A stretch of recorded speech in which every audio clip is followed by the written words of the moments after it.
What's up, folks? We are absolutely excited to have Representative Chad Perkins here today. He's running for state senate. We want to give him a chance to prove why he's the best candidate. I've got a few questions for him, and then I'm just going to let him speak and prove how he's done an absolutely fantastic job for the state of Maine. Representative Perkins, go ahead and give yourself a little bit of an introduction. Well, my name is Chad Perkins. I live in Dover, Foxcroft. I currently am in my second term in the House of Representatives. I serve on the Criminal Justice and Public Safety Committee, and I also am the Republican House lead on the Government Oversight Committee. Absolutely fantastic. So, in terms of both legislation, bills introduced, and committee assignments, efforts you've made, what would you say would be some of your top legislative accomplishments while in Augusta? So, as far as my accomplishments, and I actually hate the term legislative accomplishments because that always means we're making laws, and I'd like to see some of our bad laws replaced. But I have been down there working hard, and I have actually done quite a bit. I've actually authored and sponsored more successful legislation in the minority party than any other member in either the House or the Senate since I've been down there. One of the things I did was I put in a bill that ended equity theft, which got through. And that's, equity theft is a violation of your Fifth and Eighth Amendment. And I did that long before the Supreme Court ever heard the case last year on the Halpern case. If you're not familiar, equity theft means that when the government takes your house from the foreclosure, they keep any equity that's into it. So if you've got $300,000 into your house in equity, but they foreclose on your house for $7,000 for taxes, they keep that $300,000 in equity. I put a bill in that got that repealed, and now in the state of Maine, if a town or the state forecloses on your house because of a tax debt, they actually have to pay back whatever they get out of the house minus what you owe the state or the town. Yeah. You had one more thing. Go ahead. Oh, I was going to say it's been a wild roller ride down there. There's some things I've wanted to get done that I haven't been able to get done. For example, this is my second term to make it so that people that are nonviolent felons or even people that have been charged with misdemeanors who've lost their Second Amendment rights can get those rights back. Most people don't realize that you can even lose your Second Amendment rights forever just on a misdemeanor charge. Everybody thinks that, or they are aware that, if you're a convicted felon, you lose your Second Amendment rights. But some people actually lose their rights just by being a convicted of a misdemeanor. And that's because of sentencing equivalence. Let's say you're charged with a misdemeanor and you're sentenced to 6 months in jail. But you can't do that because let's say you're the sole provider of an income in your home, you've got responsibilities and you can't do that. So instead of going to jail, you work out a plea with a prosecutor that you'll take a year of probation instead of 6 months in jail. Well, that year probation is a sentence equivalent of a felony. So you will actually lose your firearms, your Second Amendment right for the rest of your life by taking that. You've never served a day in jail. You don't have a felony conviction, but you lose your Second Amendment rights. This is the second term I put the bill in. The first time the bill went in, we actually got it passed through committee with only 2 of the committee members opposing it. However, when it went to the floor, the speaker refused to bring it up onto the floor for a floor vote, and it died at the end of session. However, because I'm not sure if you're aware, none of the gun bills come to my committee anymore. It used to be that all the gun bills went to the Criminal Justice and Public Safety Committee. Because Representative Ardell and I were so successful in beating all of the anti-gun bills last session, they're now sending all the bills over to the Judiciary Committee. And that's where this bill went this term. So it did not pass committee. We got a divided report this time, but it is going to go to the floor for a vote. And I'm going to fight it on the floor and hopefully get that passed. Good. Can you give, I might actually have you do this a couple times, specifically on the Second Amendment. Maine isn't terrible in certain perspectives, but can you give any warnings to other states about the Second Amendment legislatively in terms of consequences of long-term Democrat leadership? As you know, I'm Virginia now. Definitely. I lived in Maine 21 years, and we're starting to see our Second Amendment not get infringed upon, but they're taking an axe to it. Yeah, and they do this every year. They put the same bills in terrible bills that are intended to strip people of their Second Amendment rights every year. We just saw the implementation of a red flag law that is a complete infringement on somebody's Second Amendment rights because it allows the state to come in and take someone's firearms away without due process. And they did this not when we had a complete vacuum of a process to take weapons away from a dangerous person. They did this while we had a useful, effective, and purposeful law in place under yellow flag. We had probably the model law nationally on yellow flag, and it was working. It was working well.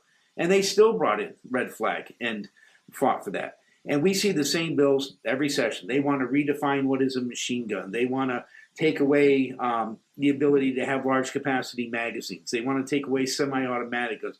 They want to increase liability to gun manufacturers. If somebody goes out and uses a firearm in the wrong way, they want to make the manufacturer responsible for that. Every time we start a legislative session, I think I've heard that. I have heard that before, but how does that make any sense? It doesn't. I was a manufacturer of a car. Someone takes my car after they bought it and they ran over a crowd of people. How is that my fault? It's not, and it doesn't make any sense. But it doesn't have to make sense because their sole goal is to take away your firearms, and they will attack it from every avenue, whether it makes sense or not. That's insane. What are your opinions on constitutional carry? We'll stay on the Second Amendment train for a little bit. Oh, I'm 100% for constitutional carry. 100%. Like I say, I think that anybody that can legally own a firearm should be able to carry that just about anywhere. I mean, we should have some very, very specific and small exceptions. For example, you shouldn't be able to take it into a prison, for example. Sure. But other than that, I think you should be able to take your firearm just about anywhere, even on private property. Because when someone denies you the right to carry a firearm into a place, they're denying you your right to be able to defend yourself. So I'm all for constitutional carry. Anybody that has a legal right to have a firearm should be able to carry that just about anywhere.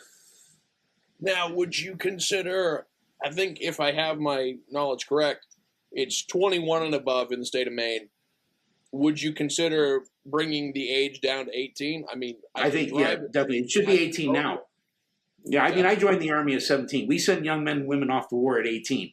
And they're carrying fully automatic firearms. If you have the ability to be responsible enough to vote at the age of 18, there's no reason why you shouldn't have a handgun. You can have a rifle at 18. There's no functional difference. The reality is there's no functional difference between a handgun and a shotgun or a rifle. It's ludicrous to me that we have this difference in the law between that. It's a tool. If someone's going to use the tool properly, they're going to use it properly. If they're going to use it improperly, they're going to use it improperly.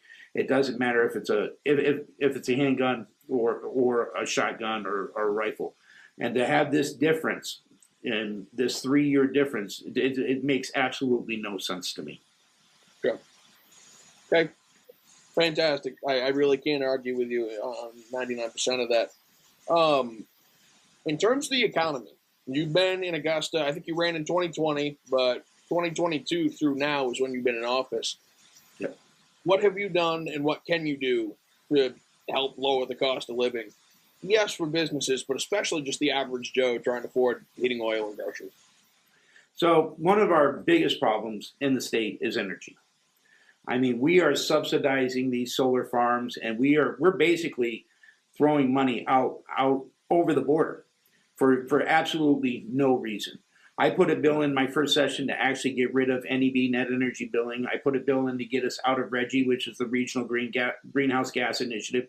According to OMB at the Fed level, that actually costs us money. We had a bill coming before us just recently, and that, the other side touted the fact that this is an economic engine belonging to this RGGI, when the reality is it costs Mainers money. As far as NEB, the Office of the Public Advocate talks about stranded costs. We're talking hundreds of millions of dollars a year that are on the backs of the ratepayers. And that's the average ratepayer. When you have a grocery store and their electric bill goes from $6,000 a month to $18,000 a month, that grocery store is not going to eat those costs. They're going to pass that on to the consumer, which means your food bill is going up. So your electric bill is going up because of these subsidies. Well, then your food bill is going up because of these subsidies. everything relates to energy. Because you have to make stuff, you have to move stuff, you have to store stuff, you have to refrigerate stuff. Everything relates around energy, and we have some of the worst energy costs in the country. You're not going, and then on top of that, what business is going to come here when they know that they're going to pay so much more for energy here than they would say, and I'll pick a state at random, and I don't know the cost of energy in Tennessee, but let's say Tennessee. Okay, why would they come here and do that? So now we've got a depression in the economy because we can't hire somebody to do a job because the job's not there, the company's not there. So one of the biggest things I've tried to do, and others, and what we can continue to do, is try to get rid of this foolish NEB scheme and stop putting hope in this green energy scheme. It's a scheme, and that's all it is. We can't realistically run an economy on just green energy. It can't be done. But the other side doesn't really care. I mean, look at what's happening with the mill of Sappi. That's going to go away because supposedly it's environmentally bad to have these dams there. Well, now we're going to lose these dams, and because those dams go away, that mill's going to go away. You're going to lose hundreds of jobs, and then you're going to lose a couple thousand jobs that depend on that mill. We really have to change the whole trajectory of the state economically, and we have to stop. We have to stop concentrating on this. We're going to be a eco-tourist economy. That can be part of our state. I mean, Maine's always been vacation land, right? People come up here because it's nice up here. You know, they go to Bar Harbor, or maybe they go up to Katahdin or something. But that's not our whole state. You know, we've had traditional industry up here. We've had logging. You know, we've had manufacturing. We've had all these things that no longer are here because companies can't afford to be here. Sure. Okay, now, I think you might have hit on it a bit ago. Run me through how do the solar subsidies actually raise the cost of energy? Coming at it from just, if I'm being honest, I don't know.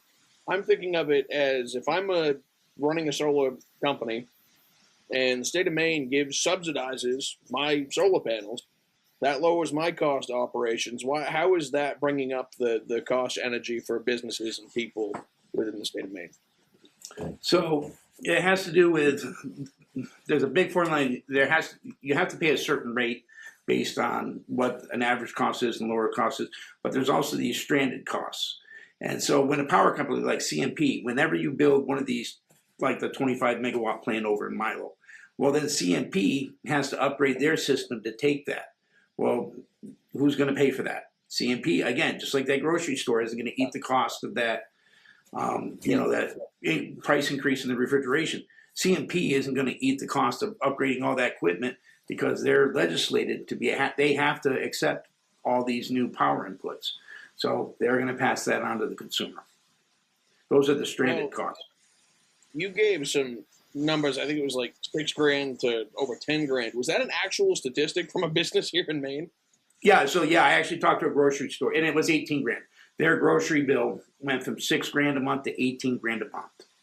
Holy mackerel. Well, grocery stores have coolers. Those are energy sucks. I mean, it's going to cost a lot. Their electric bill tripled per month.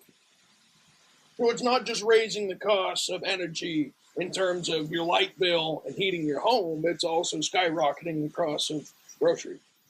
Yeah, everything's skyrocketing. Energy's skyrocketing. Okay. You know, and again, we need to concentrate on energy. Okay, if we can take electricity that's generated by a hydro dam in Canada, why can't we generate energy with a hydro dam in Maine? You know, it makes absolutely no sense. And they'll claim, well, because a fish has to go from point A to point B. Well, you can still generate hydroelectric and allow fish to go through. You know, you may lose one additional fish or whatever small percentage. But a very smart guy told me once, he said, people are part of the environment. You know, you can take care of the environment and you can still have industry because we're part of that environment. And you can do things safe, and you can do things smart, and you can do things ecologically sound. But so it seems that the left so much concentrates on the fact that they want to protect everything in the environment except for the people. And we are part of that environment. You know, our society, our civilization, our activity, our economy is part of that environment. We're not separate from it. We're part of it. So obviously, no one wants a return to 200 years ago where factories were dumping tannery chemicals into our river, right? No one wants that. But we don't do that anymore. I mean, we're putting stuff out of smokestacks that's so clean it almost can't be measured. When we're taking water in, I'll give you an example. The Sappi Dam, they bring water in, it gets circulated. By the time it comes out, it's cleaner than when they took it in, because we have environmental regulations to say if you use this water before you eject it back into the river, you've got to. I mean, they've got basically it's a big sewage treatment plant, huge. So when this water goes through and gets cycled and it's going back into the river after that, that water is cleaner than before it went into that mill. So we can coexist side by side with nature. We are a part of that environment, but you can't just kill us off of that environment. We have to exist side by side, because without our economy, without our activity, we'll go away. Everybody's worried about the fish. Nobody's worried about the people. I was going to say, if you went on the street and you had a sign that had 2 fish on one side and 100 people on the other side, and you ask which one matters more, it's not that we don't care about the fish, but the people are obviously going to come out on top. Right? So I'm going to tell you this, Sam. If you had a sign with 100 fish on one side and one person, that one person is always going to win with me. Amen to that. Yeah. I mean, that's just the way it is. Well, I mean, we spend time ending the lives of our children, legalizing it, encouraging it. And we're doing it on the other end, too. Fish. What's that? That we're doing it on the other end. The last legislative session, they passed legislation to make it easier to kill somebody on the other side of their life. We used to call it assisted suicide. Now they're calling it end-of-life care. Whatever you call it, it's still a complete lack of the dignity of human life. We have to have respect for human life, and they don't, and they do it by changing language and giving us sob stories. But again, it's not end of life care. It's assisted suicide. I'm very, very scared that we're going to end up with a MAID program down here. Excuse me. Up in Canada right now, MAID is the 3rd leading cause of death. They just last week put a guy they murdered a guy, 26-year-old, because of seasonal affective disorder. Yeah. That's when you get depressed in the winter because you're not getting enough sun. Okay. Yeah. But that was enough that they put him to death. His parents found out 4 days later. So, You imagine 26 years old and the state is telling you, hey, we're going to put you to death because you're depressed. That's not how that's not fixing the depression. We're supposed to treat suicide, not embrace it. Yeah. But when you have the culture of death, and that's what we're dealing with down there, that's their solution. And it's a culture of death. And again, it all comes down to language, right? Because the opposite of pro-life is not pro-choice. The opposite of pro-life is pro-death. No, for sure. Yeah. Huh. Okay, so we've covered, I'm guessing it's pretty fair to say, I know you pretty well. You're pro-life. Oh, very much so. Life. Both ends of life, all of life, broadly speaking. We want to get the cost of life, broadly speaking, down. Do whatever we can. You're pro-Second Amendment. Not squishing. So much so, I should say, CM, too, as far as the pro-Second Amendment, I led the charge to make Piscataquis County the only Second Amendment sanctuary county east of the Mississippi. Okay, so run me through, what exactly is a Second Amendment sanctuary county? So roughly what it is I led a petition drive and then got some signatures. And I got our county commissioners to issue a proclamation saying that they would not enforce any unconstitutional gun laws here in the county. Sure. Good. Now, we haven't had a situation where that's been tested. We have good county commissioners, but I think every county commissioner should do that. True. No, for sure. What would you think, and back to the Second Amendment side of things, college campuses? if you walk onto a college campus, you see gun-free zone signs, and it's like, sweet, that's a green light to a mass shooter if that ever came. That's a soft target. Yeah. Soft target. So would you be open to concealed carrying or open carrying, either way, on college campuses? So in general, I'm never for open carry as a tactical decision, but I had no issue with someone that is, that knows how to use a firearm, that's, can handle it safely and is legally allowed to do it, to be able to carry in any school zone. Because the lawful people are not going to go in and shoot up schools. They don't do it now. Sign or no sign, it isn't going to stop them. The only people that go in and shoot up schools are ignoring the signs. Yeah, are they not?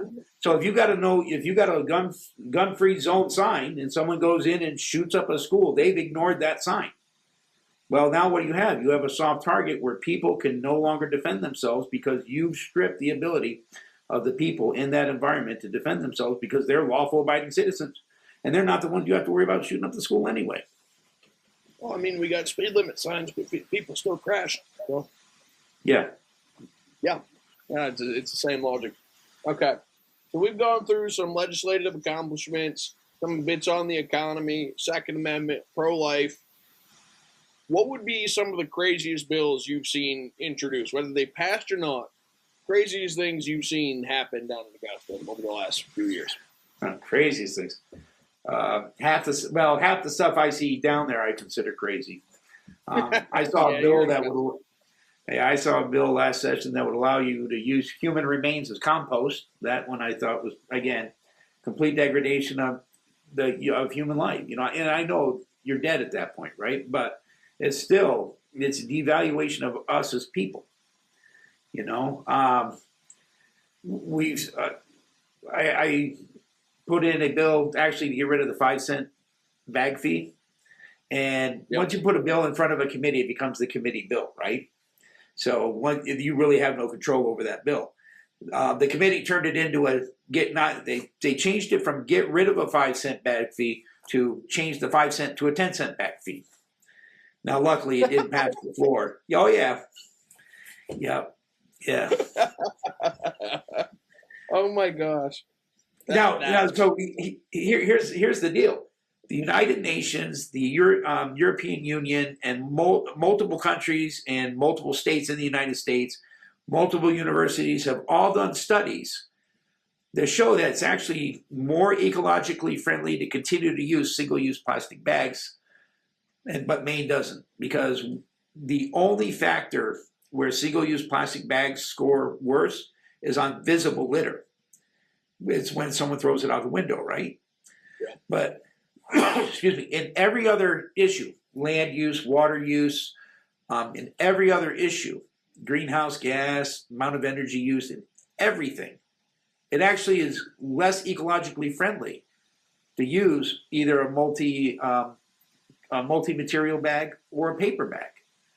You can transport 3 million plastic bags with the same amount of greenhouse gas and fuel and all of that as 3,000 of those multi-use, canvas bags. And in order to get the same amount of ecological friendliness out of one of those, bags, you have to use that bag like 7,000 times. No one's going to use that bag that you buy for $7 at the store for 7,000 times. You're going to forget it. You're going to lose it. So you end up so you end up buying multiple bags because no one uses those bags 7,000 times. So you keep using more natural resources than you would if you use the same amount of single-use plastic bags. And that whole single-use plastic bag thing, that's a joke too, because nobody uses those single-use plastic bags no one takes their groceries home and then throws them away. Everybody has them hanging on a hook or on a door handle or somewhere. They use them for their lunches. They use them for their bin liners. They put shoes in them. Everybody uses them for something else, right? But because we've taken that out of the supply stream, now we're buying small garbage bags, right? Well, small garbage bags use 5 times more natural resources than the single-use plastic bags we got at the store because they're thicker. It's so stupid. It's one of the, again, it's feel-good legislation because they're pursuing a green agenda. They feel good about it because they see fewer plastic bags. And again, it's not like you were driving down the road dodging plastic bags as you're driving down the road. You know, you drive down the road, you might see one. And you still see other garbage on the side of the road because people are still throwing garbage out on the side of the road. That's the problem, is people throwing garbage out their window or leaving it. You know, it's not because this one bag is light enough that sometimes the wind picks it up and you see it. Well, we got to pass a law, even though it's still less economically and environmentally friendly than the solution we chose. We still got to pass a law because people don't think in Augusta. Well, see, that's the thing is, even not just people in Augusta. I'm about as much of a hardcore Republican as they get, reality is. But I didn't know anything of what you just said, if I'm being honest. And so, let's say every statistic you just gave is correct. Nobody knows that. So, well, I was on VOM and said it. What's that? Yes. I said I was on VOM and did an interview on that. We go to committee and testify on it. You know, we have people come in and testify. Oh, I had experts come in and testify on that. And so the people that are deciding that bill knew it, but they didn't care because, again, it's important to be educated and informed, right? But at the end of the day, the people that need to know it didn't care because they're the ones that are going to vote on the floor in the House, right? Sure. Yep. Interesting. I never would have thought of that. So, yep, okay. Yeah, honestly, that was a culture shock when I got down to, because I'm going to Liberty now, for those who don't know. Yeah. And going to the grocery store and seeing the plastic bags, I was like, oh my gosh, I haven't seen those in years. I leave the grocery store with a bunch of bags, and I tell you what, it makes it easier. Forget about the most states won't ban them. Only a few states have actually banned them. Yeah. And it's funny how, for some reason, only the most liberal states ban these bags. I mean, if it was actually good science, you would think it would be, a common thing. No. Sure. Yep. Nope. 100%. Okay. So now you are running for state senate. Yes. What can you do in the state senate that you couldn't do in the House? Or to better frame the question, how can you continue the mission in the Senate better than you could in the House? I don't know if I can do it better, but I can definitely look out for more people, and I could keep doing the same thing. Maybe I could do it better. In GOC, for example, I'm on the Government Oversight Committee. Sure. Every one of the Republican senators on the Government Oversight Committee is terming out. So that means there's going to be a power vacuum there. Well, not a power, knowledge vacuum. I don't want to use power vacuum, but that's just such a common term. But there's going to be a vacuum of leadership there, right?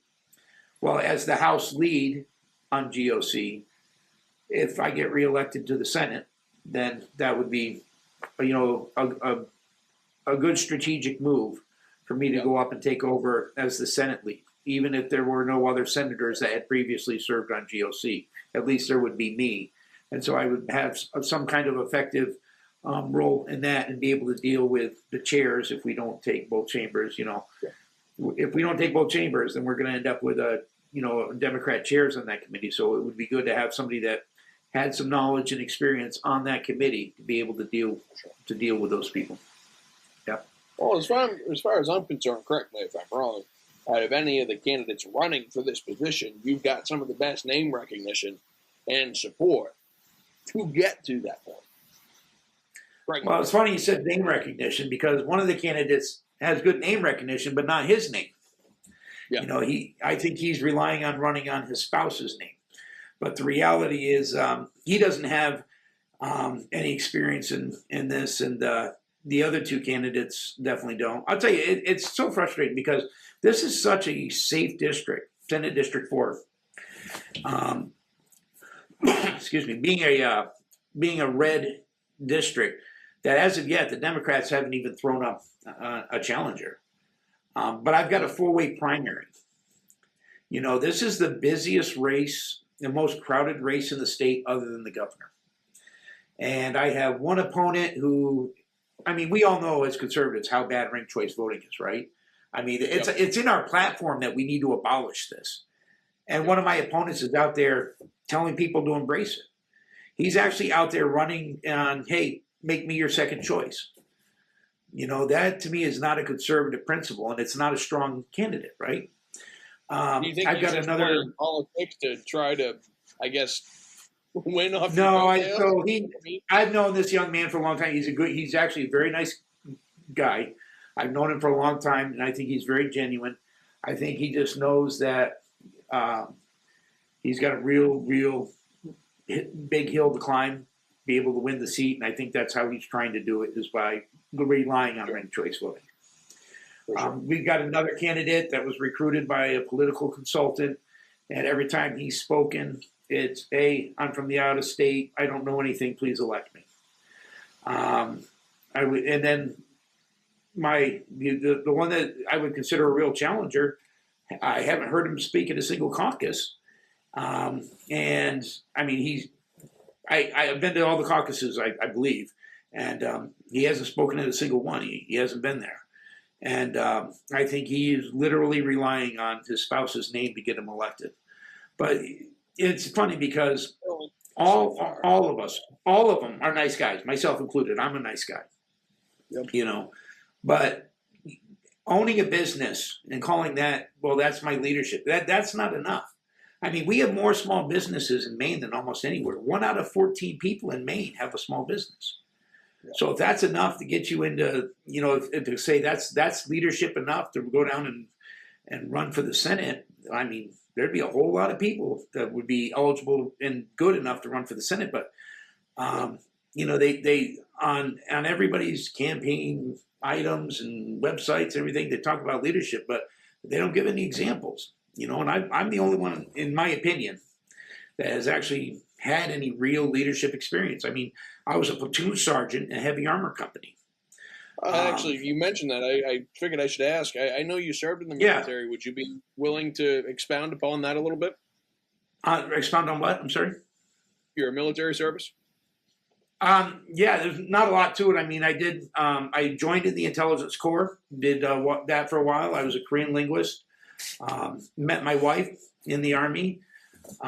She got tired of me doing that job, and so I switched to the Armor Corps, and then ended up in being on the Abrams tank, and left when I was a platoon sergeant in the Armor Corps, and I left because I got ill. Again, was my original goal when I joined the Army, I was going to do 1 term, you know, and I liked the Army so much I stayed.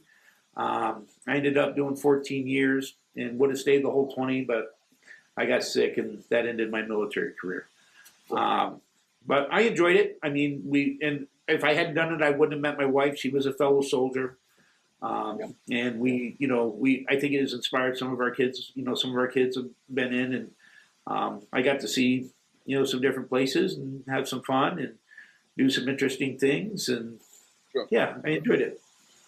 Well, you was a police officer right after that, correct? No, not right after. Right after, when I first got to Maine, I went to work for the district attorney down in Kennebec County. And then we also had a business. We've run a couple of businesses over the years, but eventually I ended up working as a police officer, and I ended up doing that for 17 years. Just retired 2 years ago. I was in the middle of effecting an arrest and had my knee destroyed during an encounter with a suspect.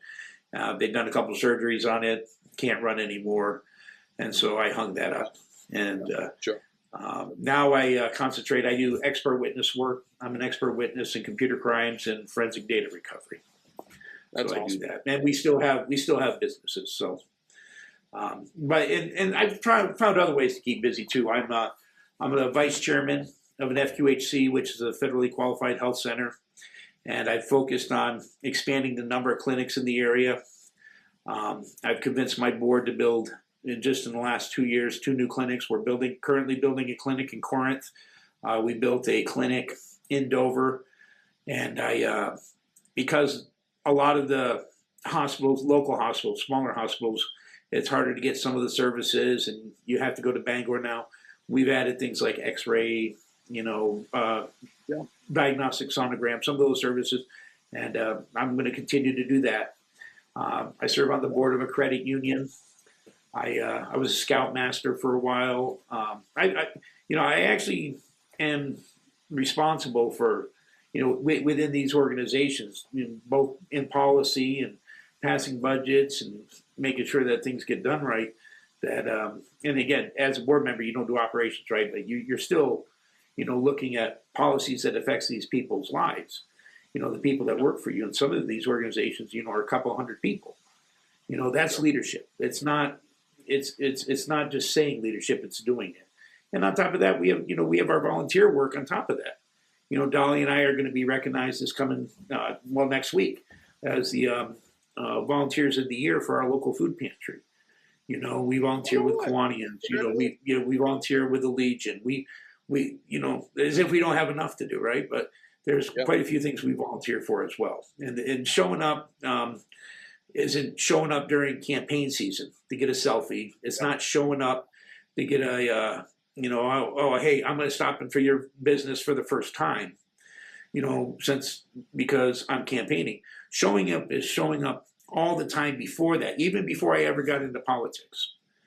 Showing up is showing up to help people, make sure they had what I need. Being the guy that they called, like I say, long before I was ever even thought about the Maine House of Representatives.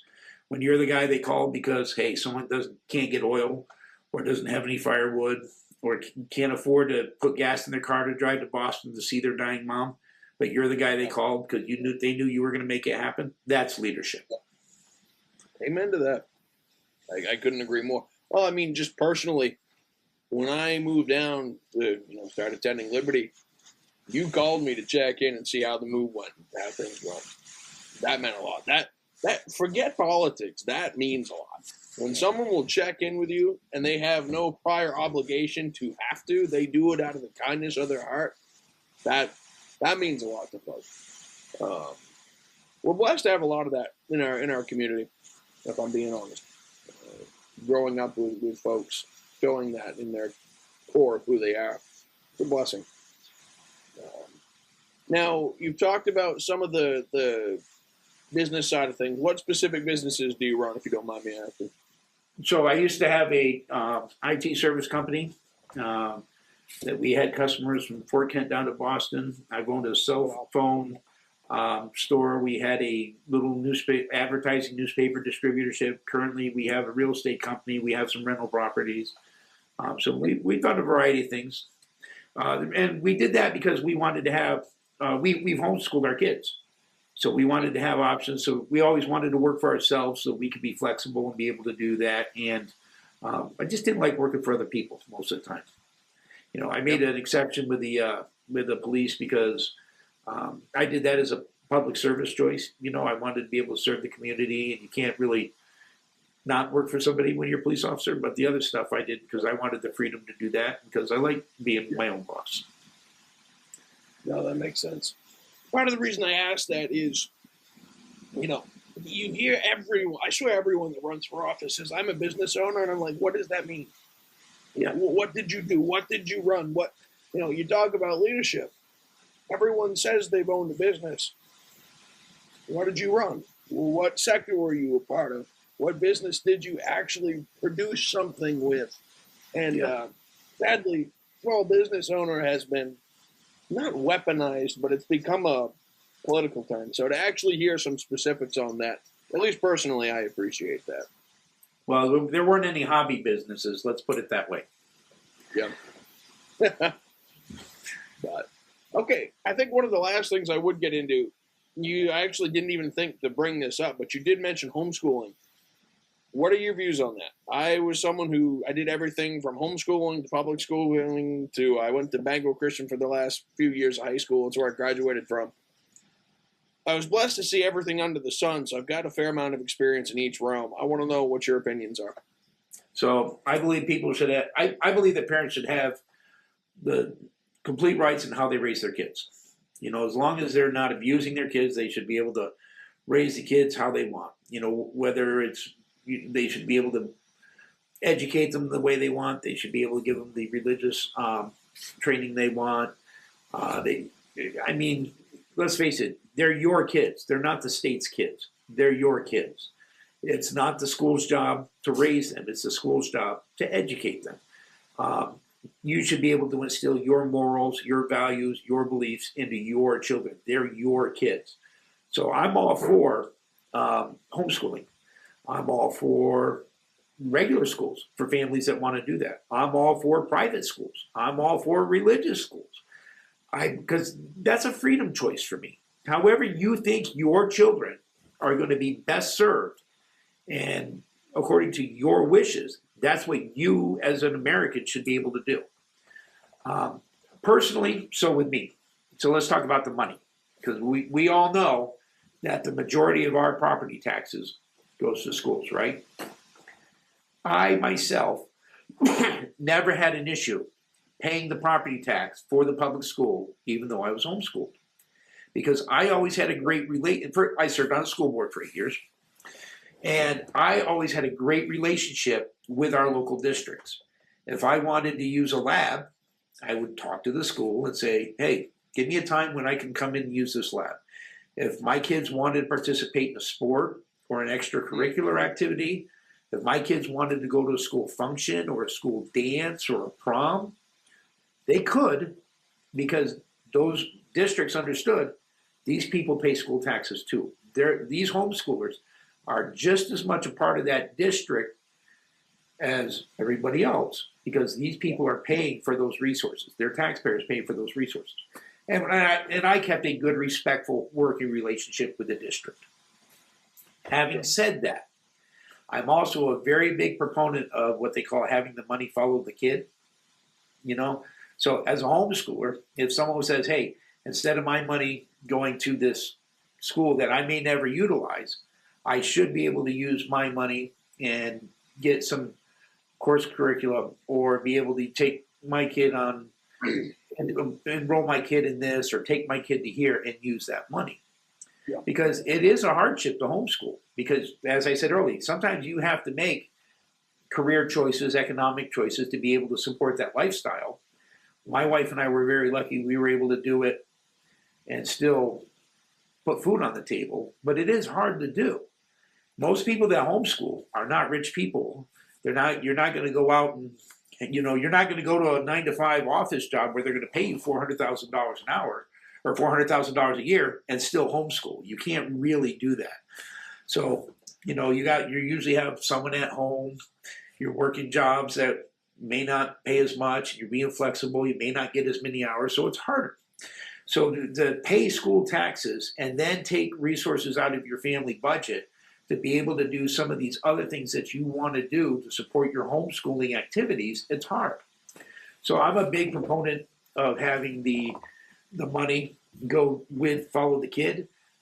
The only issue I see with that is I have a real worry of the government, the state, coming in and saying, oh, well, okay, now you're taking that money. Now we're going to put some of these mandates on you that you may not agree with philosophically or religiously. And so that is a concern as well.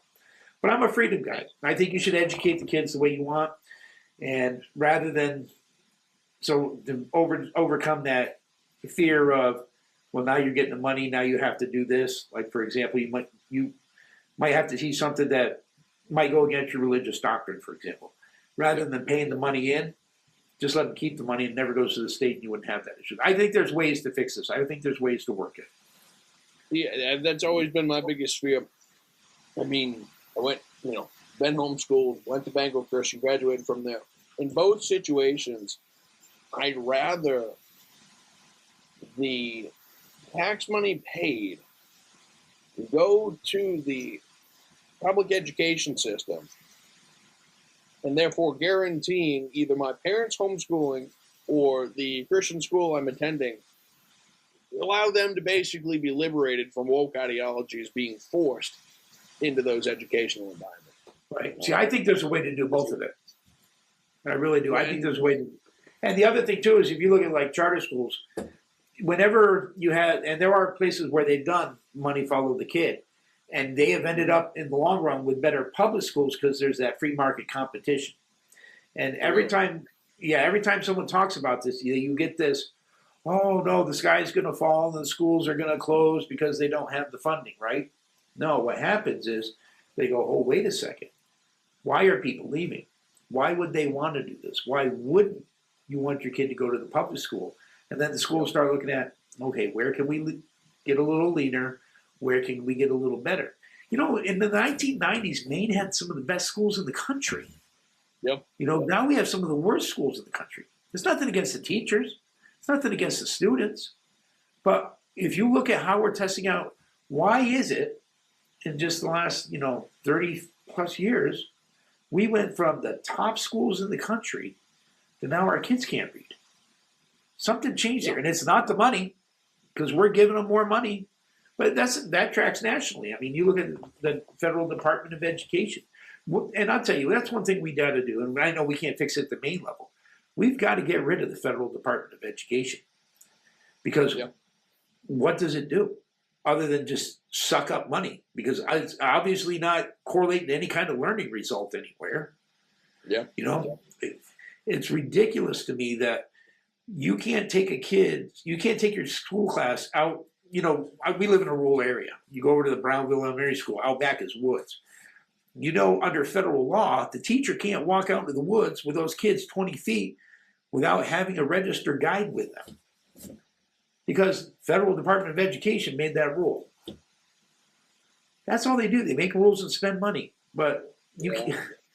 I mean, I know you're much younger than I am, but I can tell you, 40 years ago, that wouldn't have crossed anybody's mind that was a problem. If the science teacher wanted to go out in the back of the woods and look at leaves in the woods, they would just do it, Yeah. Unbelievable. Yeah. Well, I mean, too much bureaucracy. What's that? Correct me if I'm wrong, but supposed education and scores, broadly speaking, have gotten significantly worse as time has gone on, specifically since the Department of Education was founded. Am I wrong in that? No, you're 100% right in that. 100% right. The scores get worse and the amount of money goes up exponentially. Yeah. If we got rid of the Maine DOE, would that help at all, or would that cause more problems? I'm not exactly, I don't know if we should get rid of the Maine DOE completely, because I think there should be at least a very small compact unit that might be able to disperse some federal funds as we get it, but I do believe that the districts themselves should be able to set their own criteria, their curriculum. I don't think the Maine DOE should be setting like I said, we got good teachers. Not obviously there's better teachers. Some are better teachers than others, right? But I can tell you, at least my fifth grade teacher knew what I needed to know. She didn't need somebody from the state or the federal government telling her what I needed to know as a fifth grader. Sometimes we see examples of bad teachers, but broadly speaking, the majority of them are absolutely fantastic people. But thanks to the bureaucracy, we're falling apart, and half the time they can't even teach. I mean, a lot of people think teachers get 9 months of the year they have to work, and 3 months off, and it's a 9 to 5. No, that's not how it works. If you know teachers, especially the ones that really are invested in the students, sure, it's 9 months out of the year. Then 2 months of the summer, they're preparing their classroom, and an extra close between 5 to 10 hours minimum of grading and preparing for the students. It's like any profession. It's like any profession. You're going to have some really good ones. You're going to have some really awful ones. And you're going to have most of them they do their job and do it fine, right? But you're going to have the most exceptional people you ever met. Some people that shouldn't be in the profession at all, and then those people in between. I don't think the problem is the teachers themselves.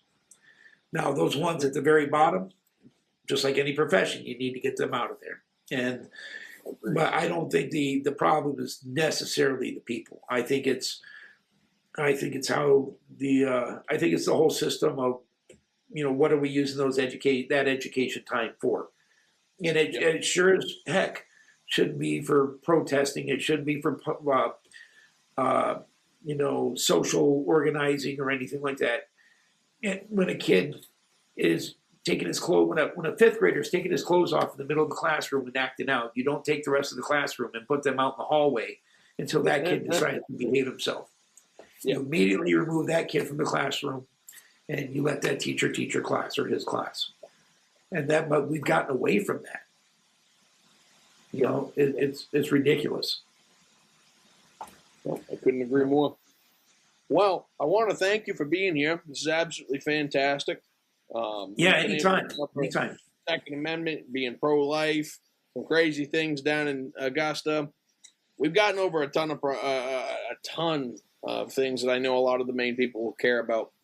So we'll have this uploaded pretty soon, and hopefully we can do this again. Thank you so much, Representative Perkins. Thanks, Sam.